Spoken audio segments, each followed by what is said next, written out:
Matthieu 6, 1 à 18. Gardez-vous de pratiquer votre justice devant les hommes pour en être vus. Autrement, vous n'aurez point de récompense auprès de votre Père qui est dans les cieux. Donc, lorsque tu fais l'aumône, ne sonne pas de la trompette devant toi, comme font les hypocrites dans les synagogues ou dans les rues, afin d'être glorifiés par les hommes. Je vous le dis, ils ont leur récompense. Et quand tu fais l'aumône, que ta main droite ne sache pas ce que fait ta droite, que ta main gauche, ne sache pas ce que fait ta droite, afin que ton aumône se fasse en secret, et ton Père qui voit dans le secret te le rendra. Lorsque vous priez, ne soyez pas comme les hypocrites qui aiment prier debout dans les synagogues et au coin des rues, pour être vus des hommes. Je vous le dis en vérité, ils ont leur récompense. Et quand tu pries, entre dans ta chambre, ferme ta porte et prie ton Père qui est là dans les lieux secrets. Et ton Père qui voit dans le secret te le rendra. En priant, ne multipliez pas de vaines paroles comme les païens, qui s'imaginent qu'à force de paroles, ils seront exaucés. Ne leur ressemblez pas, car votre Père sait de quoi vous avez besoin avant que vous le lui demandiez. Voici donc comment vous devez prier. Notre Père qui es aux cieux, que ton nom soit sanctifié, que ton règne vienne, que ta volonté soit faite sur la terre comme au ciel. Donne-nous aujourd'hui notre pain quotidien. Pardonne-nous nos offenses, comme nous aussi nous pardonnons à ceux qui nous ont offensés. Ne nous induis pas en tentation, mais délivre-nous du malin, car c'est à toi qu'appartiennent dans les siècles le règne, la puissance et la gloire. Amen. Si vous pardonnez aux hommes leurs offenses, votre Père céleste vous pardonnera aussi. Et si vous ne pardonnez pas aux hommes, votre Père ne vous pardonnera pas non plus vos offenses. Lorsque vous jeûnez, ne prenez pas un air triste comme les hypocrites qui se rendent le visage tout défait pour montrer aux hommes qu'ils jeûnent. Je vous le dis, en vérité, ils ont leur récompense. Et quand tu jeûnes, parfume ta tête et lave ton visage, afin de ne pas montrer aux hommes que tu jeûnes, mais à ton Père qui est là dans le lieu secret, et ton Père qui voit dans le secret te le rendra. On va s'arrêter là. Le Seigneur est en train d'aborder là 3 domaines, on va dire, de justice pratique dans la vie quotidienne du disciple. Il va parler des œuvres de charité ou des offrandes ou l'aumône, on peut utiliser tous les termes. Il va parler du domaine de la prière et aussi du domaine du jeûne, qui normalement rythme en fait la vie du chrétien. Je ne sais pas si vous avez noté, mais dans ce texte, il y a 10 fois le nom Père, donc c'est important certainement. Et ça rappelle surtout qu'il faut chercher l'approbation de Dieu et non celle des hommes. Il semblerait que ces pharisiens à l'époque se montraient devant tout le monde et regardez-moi comme je suis un bon religieux. Et le Seigneur n'aime pas du tout ça. Donc il ne veut pas que les disciples soient des hypocrites. C'est pour ça que j'ai parlé de l'hypocrisie spirituelle, parce qu'on peut être hypocrite spirituellement parlant. Ce qu'il veut, c'est des serviteurs discrets et humbles. On va voir donc ces 3 domaines de justice pratique et on va commencer par les aumônes. Jésus nous dit que quand un disciple de Christ fait l'aumône, il doit le faire en secret. C'est pas comme les pharisiens. Regardez, j'arrive, je vais donner mon offrande. C'est comme si vous avez des trompettes quand vous allez mettre votre billet là-bas dans le petit truc là-bas. Donc ça se fait dans le secret. D'accord ? Un secret si bien gardé que ma main gauche ne sait pas ce que fait ma main droite. Bon, généralement elles savent parce qu'elles travaillent ensemble, mais bon, vous comprenez l'idée. Ça doit se faire de façon secrète et discrète. Il ne s'agit pas de se montrer aux autres. C'est surtout ça que le Seigneur veut mettre l'accent. On n'est pas là pour montrer aux autres ce qu'on est en train de faire. Ce n'est pas valable que pour les hommes, c'est valable dans tout ce qu'on fait comme service. Regardez comme moi je donne par rapport à eux. Comme à un moment un pharisien qui priait et qui se comparait. Le Seigneur utilise cette figure de style pour nous montrer que l'aumône est d'abord faite par obéissance au Père et au commandement. On ne donne pas son offrande parce qu'un jour on s'est dit « Tiens, il faudrait que je donne mon offrande. » Comme ça. Ben non, c'est parce que vous l'avez lu dans la Bible et parce que c'est un commandement, entre guillemets, c'est pas vraiment un commandement, mais c'est quelque chose que le Seigneur nous conseille de faire. Et c'est pour ça qu'on veut obéir au Seigneur. Et quand je donne l'aumône, c'est qu'une obéissance au Père. On ne fait pas pour flatter la vanité du donateur. Regardez, aujourd'hui j'ai mis 1000 €. Regardez-moi, moi j'ai fait ça. Alors on va se croire meilleur peut-être des fois. Ils se croient meilleurs et croyez-moi, j'en ai connu hélas et qui font du chantage même avec leur offrande. Et hélas, ils se croient plus meilleurs ou peut-être plus spirituels que les autres. Ça, ils auront leur récompense comme a dit le Seigneur. Pourtant, il ne faut pas exagérer non plus la portée de ce passage. Ça ne veut pas dire qu'il faut interdire toute offrande ou don, parce qu'on ne peut pas toujours garder les choses secrètes. Des fois, on se voit, on le dit parce qu'on a besoin d'en parler. Donc, il ne faut pas non plus être légaliste. Il faut le faire de façon discrète, mais des fois, on ne peut pas le faire autrement. Sinon, ça serait impossible en fait de faire des dons. S'il fallait vraiment que tout soit secret, caché, etc., ça sera complètement impossible. Et si on veut être anonyme, on ne pourra pas pour les impôts donner notre petit papier. Hein. C'est trop dommage. Mais bon. Ce que le Seigneur condamne surtout ici, c'est la tendance plutôt à s'afficher délibérément hein, et montrer sa libéralité aux autres. Voyez comme moi, je suis généreux. Pas vous. Moi, je suis généreux. Pas vous. Et quand on en arrive à ce point-là, dans le cœur, on est loin d'être humble. Hein, ça, c'est clair. Hein. C'est un peu dramatique pour moi quand on en arrive à ce point. Et peut-être que c'est facile pour cette personne ici parce qu'elle a les moyens.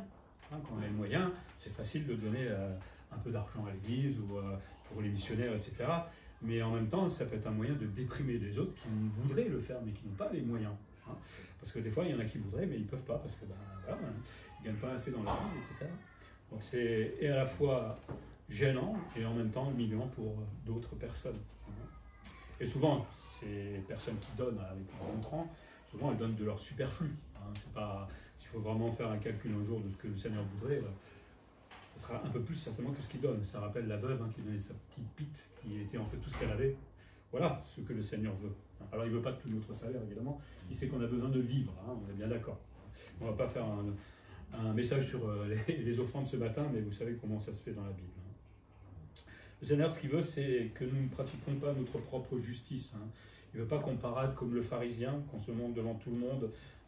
Parce que là, en fait, le but du pharisien, c'est de montrer aux autres, regardez, je donne mon offrande, mais regardez comme je suis juste, moi.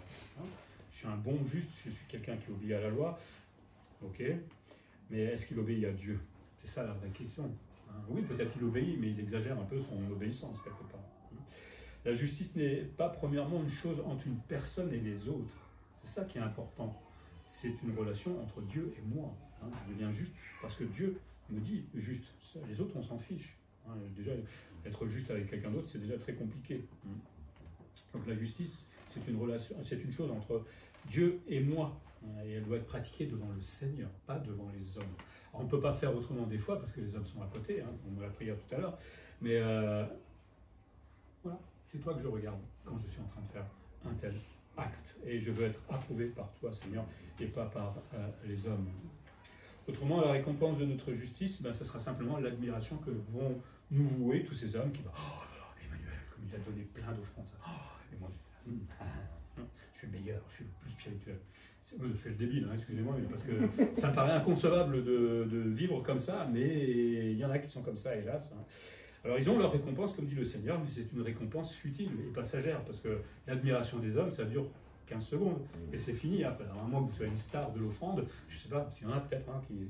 Mais voilà, et une fois que c'est passé, ben, vous êtes nouveau tout seul. Alors que quand on est récompensé par le Seigneur, c'est pour l'éternité. Et c'est là toute la différence. Hein. Quand je fais la justice devant Dieu, c'est lui qui me récompensera, et non les hommes. Et je préfère être récompensé par Dieu que par les hommes, clairement. Ça a plus de valeur pour moi. Donc apprenons à rester humble devant Dieu pour en recevoir les véritables bénédictions, parce que faire comme le pharisien, vous ne serez pas béni au bout. Une bénédiction humaine, on va appeler ça, mais je préfère la bénédiction divine. Et le Seigneur nous rendra tout ce qu'on a donné aussi. Ensuite, il parle de l'hypocrisie dans nos prières. Oh, peut-on être hypocrite quand on prie? Mais c'est possible. Mais oui, c'est possible, hélas. Il y a deux manières de prier. Il y a prier en public et prier seul. La première en public, c'est que Jésus met ensuite ses disciples en garde, parce qu'il y en a qui priaient de façon hypocrite, hein, et là encore, ils prient juste pour se faire voir. Il y a des gens qui parlent vraiment très bien, qui prient tellement bien, c'est des belles phrases et tout ça, mais je ne sais pas si dans le cœur c'est naturel, ou si c'est juste pour se montrer qu'on sait parler très bien français. Hein. Et c'est bien dommage que si on est en train de montrer sa capacité à bien parler le français pendant qu'on est en train de prier humblement, on est en train de se planter complètement. Alors c'est bien si on parle bien, mais il ne faut pas le faire pour montrer aux autres que vous avez une superbe diction, avec des superbes mots, un bien soutenu, etc. Hein. Je sais parler soutenu si vous ne comprendrez rien, mais je ne vais pas le faire, hein, parce que je veux me faire comprendre, tout simplement. Je n'ai pas envie de frimer devant les autres, tout simplement. Donc il y en a qui aiment bien, c'est vrai, qu'on les voit prier. Mais là encore, quand quelqu'un prie, Dieu il voit le cœur, et il veut la simplicité du cœur. Hein. Je pense qu'il veut même la simplicité des mots, des fois, et de l'attitude. Parce que je dise quelque chose avec un langage hyper soutenu ou avec un mot tout simple, Dieu il comprend, hein, je crois, les deux. Hein. Enfin, à moins qu'il ne parle peut-être pas français, mais je pense qu'il sait parler français. Donc à quoi bon chercher des superbes phrases alors qu'on peut dire les choses simplement? Jésus, quand il faisait ses prières, c'était pas très compliqué. Hein. C'était court, c'était simple. Hein, le Notre Père, c'est pas... Si on demandait à des chrétiens un peu orgueilleux de faire une belle prière, je suis sûr qu'ils vont nous faire une tartine de 3 pages avec des mots compliqués. Alors que le Seigneur lui-même, maître de la prière, j'ai envie de dire, a fait des choses toutes simples, compréhensibles par tout le monde. C'est ça qui est important. Concernant ces hypocrites, ils ne doivent pas se placer exprès dans les endroits les plus fréquentés pour être vus. Ils auraient pu aller prier dans un coin éventuellement. Mais non, ils vont là où tout le monde les voit. C'est un peu starbé, j'ai envie de dire. Ou alors vraiment avoir soif d'orgueil. Hein, c'est religieux hein, qui vont crucifier Jésus. On comprend après pourquoi, parce que face à l'humilité du Seigneur, il y avait quelque chose qui n'allait pas. Et ils cherchent tout simplement l'admiration des hommes. Ils veulent impressionner les autres par leur piété. C'est vrai que quand quelqu'un prie vraiment de façon belle, avec intensité, etc., ça vous prend au cœur, hein, ça c'est clair. Bon, la question c'est de savoir est-ce qu'il est honnête ou est-ce qu'il fait ça juste pour filmer. C'est ça. Bon, après, c'est au Seigneur de juger de cela. Hein. Mais on n'est pas là pour impressionner les autres. On est là pour prier simplement en public, hein, avec nos mots. Et si je ne comprends pas la langue, je peux prier dans ma langue éventuellement. Et puis si je dérape sur un mot, c'est pas la fin du monde. Hein. C'est peut-être ça des fois qui nous empêche de prier en public parce qu'on a peur de dire mal les choses ou on ne sait pas le formuler, je ne sais pas. Soyez comme des enfants, parlez simplement au Père. Il comprendra. Et c'est ce qui l'approuvera d'ailleurs plus que ceux qui savent tellement bien parler et prier. On n'est pas là pour impressionner les autres, on n'est pas là pour montrer notre piété aux autres. Hein. De toute façon, le Seigneur le sait. Donc même si on veut montrer aux autres que je suis tellement pieux, etc., Dieu me regarde, arrête, arrête de te fiche du monde. Moi je sais qui tu es réellement. Parce que prier pour être admiré, et si c'est le seul mobile de notre prière, c'est qu'on cherche tout simplement à être flatté par les autres. Oh, ils vont rien nous dire forcément, mais on se dit, tiens, il faut penser que je prie très bien. Et donc forcément, je flatte mon orgueil. Et voilà, on en revient toujours à l'orgueil. Hein. Dans des choses spirituelles, hein, dans des choses simples spirituelles, on arrive à l'orgueil, hélas. Hein. Alors, comme dit le Seigneur, leur récompense va résider dans l'admiration, tout simplement, que les hommes vont louer. Comme pour celui qui donne ses aumônes devant tout le monde. Encore l'homme qui va admirer, voilà. Oh, mais qu'est-ce que tu as bien prié à la fin du culte, hein. Oh là là, qu'est-ce que c'était magnifique. Hein. Voilà, je suis content. On a dit que je priais bien. Puis je vais rentrer et puis je vais me sentir vide en fait, parce que c'est rien en fait, l'admiration des hommes. Hein. Mais vous aurez prié pour rien parce que je ne crois pas que le Seigneur écoute ce genre de prière. C'est David qui disait que si j'étais dans l'iniquité et que je priais, Dieu ne m'écoute pas. Donc si vous êtes en train de pécher en priant avec votre orgueil, Dieu n'écoute pas et vous aurez fait une belle prière pour rien, tout simplement. Au mieux une prière mal dite, avec des mots simples, mais avec un cœur humble et vrai. Et là, le Seigneur, lui, nous écoutera. C'est quand même triste de dire que je peux prier en péchant. Ouais, je peux prier en donnant mes aumônes. Puis le Seigneur va nous parler aussi de prier seul. Alors là, on ne peut pas être orgueilleux parce qu'il n'y a personne. Hein. Mais il fait plusieurs remarques. Déjà, dans les versets 5 et 7, Jésus va employer le pronom personnel « vous ». Ça va à tout le monde, en fait. Et après, au verset 6, il va utiliser « tu ». Hein, il passe du « vous » au « tu », comme pour souligner la communion privée qu'on doit avoir avec le Seigneur. Alors évidemment, on a une communion ensemble avec Dieu quand on prie, mais ce que Dieu veut, c'est une relation avec moi, personnelle, hein, discrète, mais personnelle avec moi. Hein. Jésus emploie le pronom personnel tu pour montrer aussi l'intimité qu'on peut avoir avec Dieu. Dieu me dit tu. C'est génial. Hein. Quand on dit tu à quelqu'un, ça veut dire qu'on le connaît, qu'on se fait confiance, qu'il y a une relation. Et Dieu me dit tu. Il me tutoie, le Seigneur. C'est beau. L'orgueilleux dirait oh, il faut me dire vous. Hein. C'est quelqu'un quand même. Hein. Mais j'aime bien ce petit tu qui montre combien on peut être intime avec le Seigneur.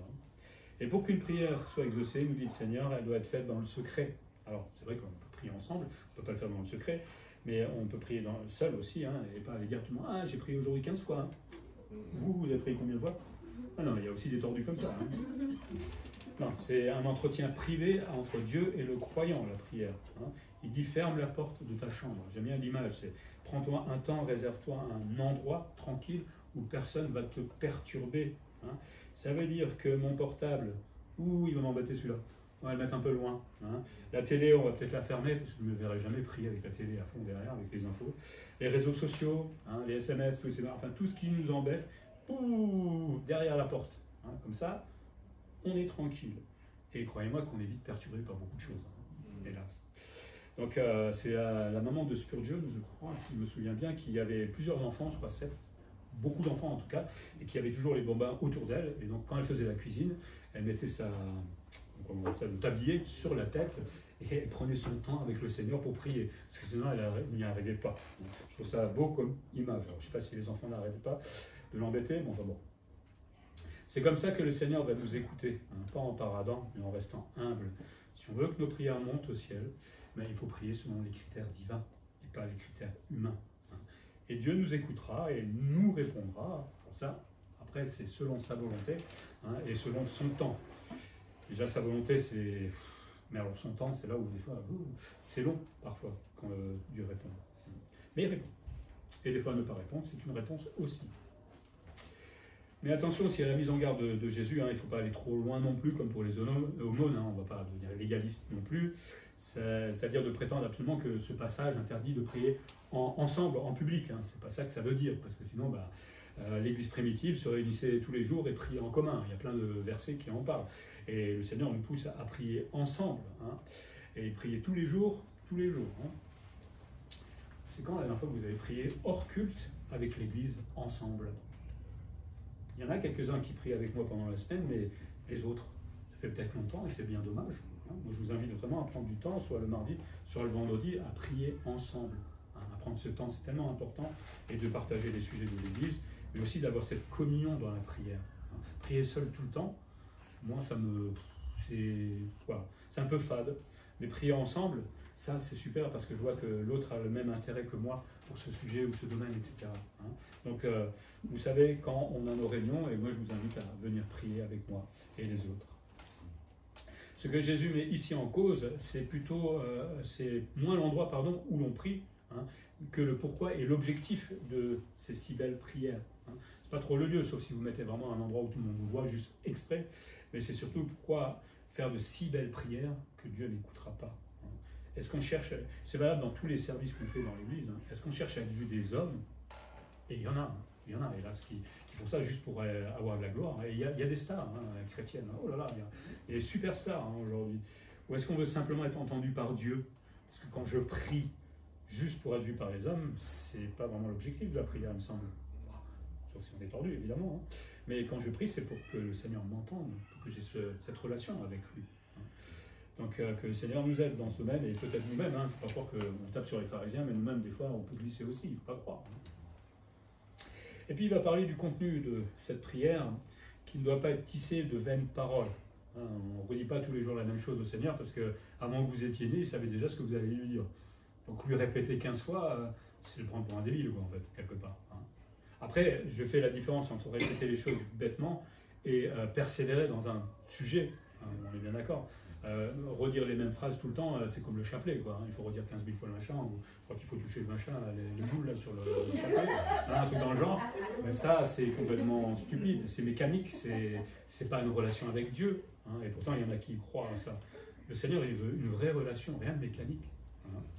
Et donc, ne répétons pas 15 000 fois les choses, ayons un langage tout simple, hein, parce que sinon, c'est un verbiage un peu creux. On peut frimer en priant. On l'a dit par les belles paroles ou par les sujets super importants qu'on est en train de mettre, ou l'intensité avec laquelle on est en train de le dire. Hein.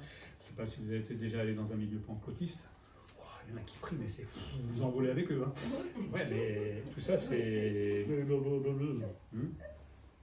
Moi, j'aime bien les gens qui prient mal, simplement, hein, et tout doucement. Ils sont sincères. Il préfère écouter, le Seigneur préfère écouter les expressions sincères d'un cœur humble qui lui parle vraiment. Hein. On se donne devant le Seigneur. Et ça ne sert à rien de multiplier les prières, comme dit Jésus. Dieu sait de quoi nous avons besoin. Oui, il faut persévérer dans certains. Je veux dire, quelqu'un est malade, on veut vraiment persévérer dans ce domaine, mais demander tous les jours, ou 15 fois dans la journée, Seigneur, j'ai besoin de manger à midi, il le sait. Il le sait, hein, normalement. Et puis vous avez un boulot pour ça, donc normalement, ça ne doit pas être un problème. Et puis il donne le fameux modèle de prière, hein, qui n'est pas répété 15 000 fois non plus pour que le Seigneur nous entende. Hein, le Notre Père, c'est un exemple de prière qui est décomposé en plusieurs choses. Et on avait étudié la prière de Daniel, hein, qui se décompose aussi un peu de la même manière. Première étape, c'est être devant Dieu. Je me présente devant Dieu et je sais qui il est. fait une espèce de confession de foi de qui est Dieu. Puis ensuite, il va s'humilier devant Dieu. Parce que quand on sait que Dieu est saint, 3 fois saint, infiniment saint, je regarde mon cœur d'un coup et je dis « Ouh, il y a un petit problème là ». Du coup, je m'humilie et je demande pardon au Seigneur. Et c'est seulement après qu'on commence à faire les requêtes. C'est exactement la même chose dans le Notre Père. On commence par l'adoration. L'adoration, c'est l'essence même de toute prière. C'est de reconnaître celui à qui on s'adresse. Si vous demandez quelque chose à quelqu'un à qui vous n'avez pas confiance ou que vous ne connaissez pas, arrêtez, ça ne sert à rien. C'est complètement fou. Prier Dieu le Père, c'est reconnaître, c'est proclamer aussi sa souveraineté et son autorité sur l'univers. Et quand je reconnais qui est Dieu à ce moment-là, maintenant je vais pouvoir prier quelqu'un en qui j'ai confiance et que je sais capable de répondre à mes besoins. Le Seigneur dit aussi que la prière doit être respectueuse, le nom de Dieu doit être sanctifié, c'est-à-dire respecté pour ce qu'il est vraiment. Si je viens devant Dieu, Seigneur, j'ai besoin de ça, où est le respect de Dieu? Surtout que quand on se voit tout petit, nous, et lui si grand, moi, j'ai envie de dire, il faudrait presque ramper quand on va aller prier. Bon, peut-être pas exagérer, mais on peut se mettre à genoux des fois. C'est aussi attendre le royaume de Dieu que de prier. Parce que quand on prie souvent pour nous, pour moi, mais pas pour le royaume. C'est quand la dernière fois que vous avez prié pour que le royaume s'accomplisse dans ce monde? Jésus vient dans vos prières personnelles, pas dans l'église. Ça, c'est rare, parce que quand on prie, souvent c'est pour nous, ma famille, mes besoins, etc. Alors que la prière, ça c'est la petite partie à la fin, en fait, de la prière. Et oui, d'abord, on exalte le Seigneur, on exalte ses projets qu'il a pour le monde. C'est vouloir que la volonté de Dieu s'accomplisse pleinement. La prochaine fois que vous priez, avant de demander quoi que ce soit, vous retenez un petit peu et vous dites, Seigneur, que ton œuvre s'accomplisse sur cette terre, viens bientôt, viens rapidement. Et le reste, c'est pas très important. De toute façon, tu connais mes besoins. Mais quand même, il y a des requêtes personnelles et légitimes que le Seigneur évoque dans une deuxième partie, dans cette prière. C'est la nourriture, le vêtement, avoir un toit. Tout va bien pour nous. Le Seigneur nous exauce, non? Et c'est peut-être qu'un jour on va perdre un emploi, je ne sais pas, pour X raison, mais il a déjà prévu le problème. Donc, pourquoi on s'inquiète des fois? Et puis aussi prier, parce que ça, généralement on prie plus pour la nourriture, le vêtement, etc. Pour mon futur iPhone, parce que il faut acheter un iPhone. Je fais un peu de pub là. Mais les besoins spirituels, je ne sais pas si vous priez pour apprendre à pardonner. Parce que des fois, on a des choses qui restent en nous. Est-ce qu'on apprend à prier en disant, c'est une des premières choses avant mon iPhone, Seigneur, j'ai vraiment du mal à pardonner à cette personne. Tu peux m'aider, s'il te plaît? Est-ce que je me rends compte que je suis pécheur et que peut-être cette semaine, j'ai fait des choses que je ne me souviens même pas? Vous savez, on glisse vite. Les gros mots, moi, c'est un truc... ça va vite, et surtout quand vous êtes dans le monde, du coup on se reprend chaque fois, mais les mauvaises pensées avec un collègue, qu'est-ce qui m'énerve, c'est là, très bien, mais on n'est pas en pleine humilité, les tentations qui sont là tous les jours. Donc avant, je dirais, de prier pour les besoins quotidiens, je pense qu'il faudra se mettre au clair pour nos besoins spirituels, c'est tellement plus important que l'iPhone, je crois. Donc apprenons à prier humblement et selon les critères de Dieu, encore une fois, parce qu'au fond, ce sera beaucoup plus efficace. Crier dans les rues et montrer nos belles prières que Dieu n'entend pas, c'est perdre du temps et de la voix. Alors que prier simplement, avec beaucoup d'humilité, là, Dieu entend. Après, il répondra selon sa volonté. Et puis, une troisième partie concerne le jeûne. On peut jeûner de façon hypocrite. Oui.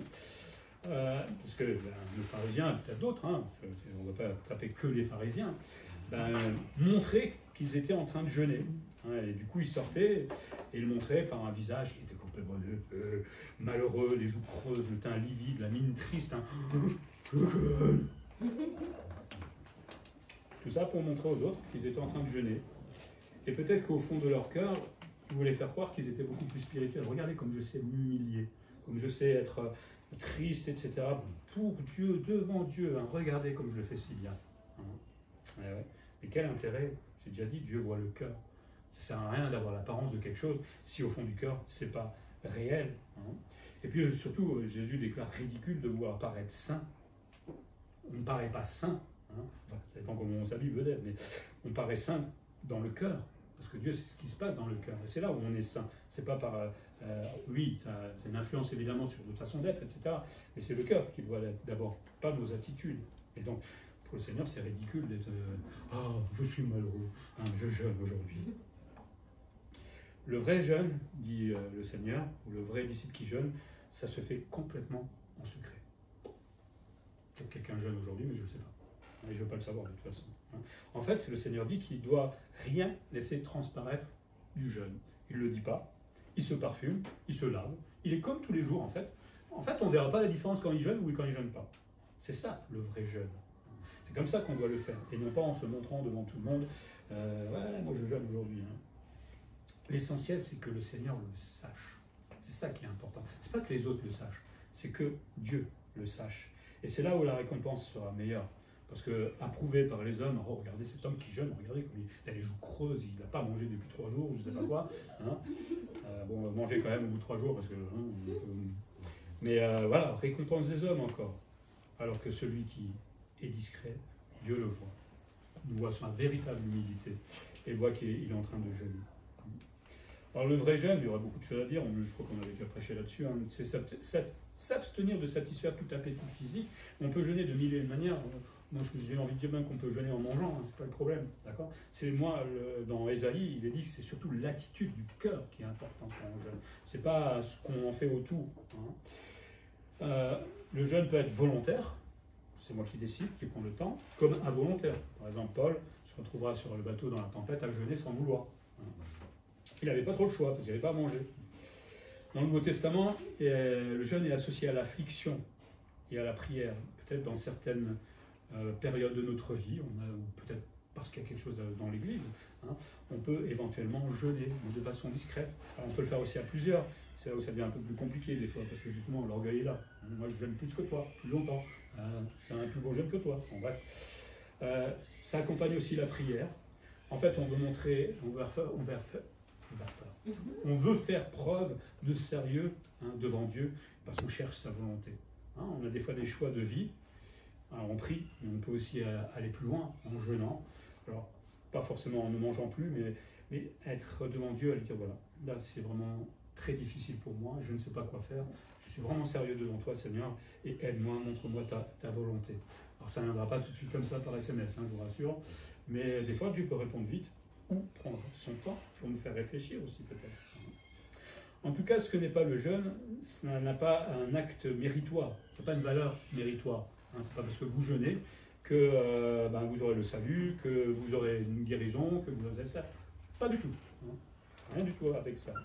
Et ça n'accorde pas aux chrétiens non plus un statut privilégié devant Dieu. Hein. Si vous êtes en train de jeûner, même discrètement, et vous dites « moi je suis le seul qui jeûne dans l'église », vous ne serez pas un privilégié devant Dieu.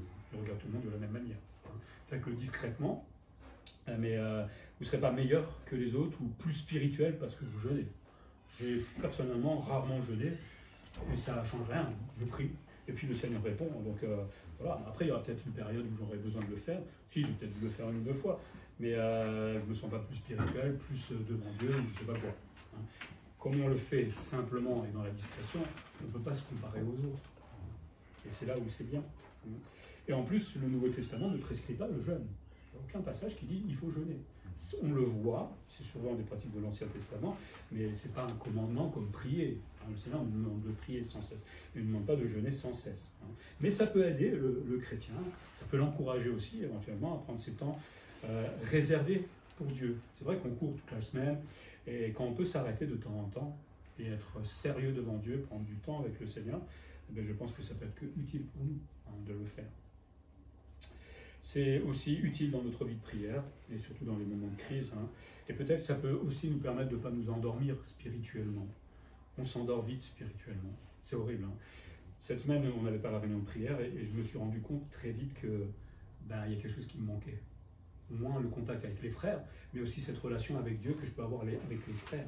Hein. C'est un manque, et je ne pourrais pas passer des mois comme ça. C'est impossible, parce que j'ai besoin de cela en tant que chrétien. Et justement, ça me permet de me réveiller spirituellement. Parce que sinon, on s'endort. Et on s'endort très vite parce que tout va tellement bien. Tout va tellement bien aujourd'hui. Jeûner, c'est donc une affaire comme la prière, comme le monde, entre l'homme et Dieu. Ce que je fais, c'est Dieu qui doit le voir. Ce n'est pas les hommes. Et ça doit être pratiqué seulement pour mon orgueil. Seulement pour plaire à Dieu. On se reprend. Ça, c'est les pharisiens. Pour terminer, le Seigneur met en garde contre la tentation d'étaler sa piété pour être vu des hommes. Voilà. C'est pas nous. Nous, on ne fait pas ça.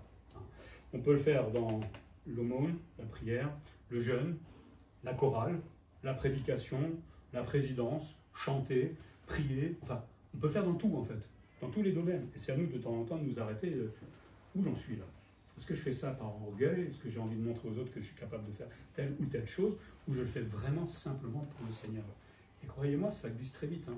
Ça va très vite. Hein. Des fois, on se dit, wow, qu'est-ce que j'ai été bien aujourd'hui? Calme-toi, calme-toi. Après que quelqu'un nous dise, ou dise, vous avez bien chanté, ou la prédication m'a touché, j'accepte sans aucun problème. Hein. Mais je ne vais pas après m'envoler tout doucement avec mon orgueil en disant, qu'est-ce que je suis un bon prédicateur? Hein. Oh là là là là là. Mais il n'y a pas que les prédicateurs, hein. Je fais bien le ménage par rapport aux autres qui ne font pas bien le ménage. Hein. Et on peut trouver des trucs comme ça en long et en large. On est tordu, hein. Selon nous, on est bien tordu, et on sait toujours essayer de se mettre en avant avec notre orgueil, et surtout à se comparer les uns les autres. Et ça, le Seigneur n'en veut pas. Le Seigneur ici ne juge pas les œuvres, mais plutôt leur motivation. Hein. Ce n'est pas de prier, de jeûner, de donner l'aumône le problème. C'est qu'est-ce qui nous motive à faire cela? Est-ce que je donne beaucoup d'argent à l'Église pour montrer que j'ai beaucoup d'argent? Et il y en a qui le font, hélas. Hein. Est-ce que je prie tellement bien pour que les hommes voient que j'ai un vrai verbiage bien soutenu en français, etc. Et comme ça, je me glorifie un petit peu? Est-ce que je cherche ma propre gloire? Alors, ce n'est pas forcément des grandes gloires, mais des toutes petites gloires, on les cherche aussi. Hein. Et c'est bien dommage. Ça, c'est à chacun de répondre dans son cœur. Quand je fais quelque chose pour Dieu, pourquoi je le fais? Est-ce vraiment par pur désintérêt et vraiment pour servir le Seigneur? Ou est-ce qu'il y a mon petit intérêt derrière? Hein? Moi, si je suis plus pasteur demain, franchement, ça ne changera rien à ma vie. Hein. Franchement, je serais même content. Je me dirais, oh, tout le temps que j'ai d'un coup pour moi. Voilà, ça ne va pas hypocriser mon orgueil. Hein. Mais bon, on ne va pas parler de retraite tout de suite. Donc. Mais voilà, qu'est-ce qui motive ce que je fais dans l'Église? Si la justice se pratique devant les hommes, elle n'aura pour récompense que leur admiration. Ça fait du bien à un moment d'être admiré par les autres. Hein. Ça fait son petit chemin, son petit travail, mais ça passe. C'est ça le problème. Hein. Et finalement, il n'y a que l'orgueil qui aura été flatté. Et là, dans le domaine spirituel, c'est pas ça qu'on cherche normalement. C'est pas de flatter l'orgueil. Au contraire, c'est plutôt de l'écraser, cet orgueil, normalement. Mais Dieu voit le cœur et ses motivations. C'est pour ça que je trouve un peu ridicule de vouloir se montrer devant tout le monde, de vouloir faire des prières, montrer qu'on est tellement spirituel, alors qu'en même temps, Dieu sait très bien que il est bête, il croit que je ne le vois pas, je bats. Hein. C'est vraiment stupide d'agir de cette manière-là. Et surtout qu'au fond, au bout, il n'y aura aucune récompense, sinon que celle de l'hypocrisie. Hein. Qu'est-ce qu'on peut être hypocrite parfois, hélas? Donc le Seigneur nous aide à pratiquer la justice devant Dieu, et que devant Dieu. Hein. Et c'est lui qui sera vraiment nous récompenser. Un jour, on passera devant le tribunal de Christ. Hein. On mettra tout ça aussi devant. Hein. Comment tu as prié, qu'est-ce que tu as fait, pourquoi tu l'as fait, etc., tes motivations. Et là, le Seigneur donnera des récompenses ou pas, selon ce que l'on aura fait de bien, de mal, étant dans notre corps. On va prier.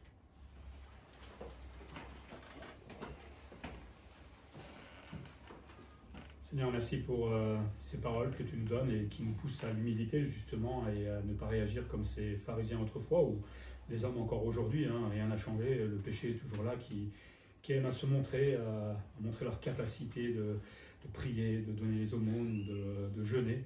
Seigneur, tu vois le cœur, comme on l'a dit, et c'est là seulement où tu mets ton regard. Apprends-nous à nous débarrasser de notre orgueil, parce que peut-être on n'est pas comme ces pharisiens, mais nous avons tous une part, quelque part, d'orgueil, de vouloir nous comparer, de vouloir nous penser plus spirituel que l'autre. Je ne sais pas ce qu'on a dans le cœur, mais toi, tu le connais, notre cœur. Alors, mets le doigt dessus, si c'est le cas, et étouffe tout cet orgueil pour que nous puissions vivre une vraie relation avec toi, Seigneur, une intimité, comme on l'a dit, saine et sainte, tout simplement. Apprends-nous à nous humilier, justement, dans tous ces domaines, et là, il n'y a que toi qui peux nous aider à changer. Je te prie pour chacun d'entre nous que nous puissions aussi apprendre à donner nos offrandes, Seigneur, selon les moyens que nous avons, hein, puisque c'est aussi dans la Bible, on n'est pas là pour se ruiner non plus, mais peut-être que des fois on garde un peu plus pour soi qu'on donne pour le Seigneur, alors on le donne pour que le royaume avance, pour que d'autres puissent entendre un jour parler de toi, pour les missionnaires, Seigneur, et c'est toujours utile que le garder pour soi, si on en a trop.